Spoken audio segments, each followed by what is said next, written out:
జననీ అను మాటలోని తరియుచు మనిషి జన్మ ఇలనైనా కలనైనా ఆ అమ్మ రుణమే ఎన్నడు తీరదులే.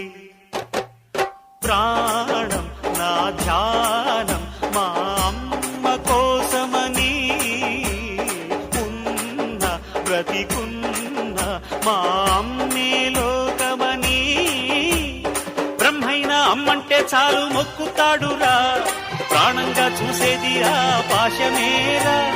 దేవుణ్ణైనా ఎదిరిస్తాను, కాలాన్నైనా శాసిస్తాను, అమ్ముంటే చాలంట అండగా. అమ్మ అమ్మ మాయమ్మ అమ్మంటేనే నువ్వమ్మ, చల్లంగా చూడవమ్మ. దిక్కే నువ్వై రావమ్మ, మొక్కే దైవం నీవమ్మ, దీవించి ఎలవమ్మ.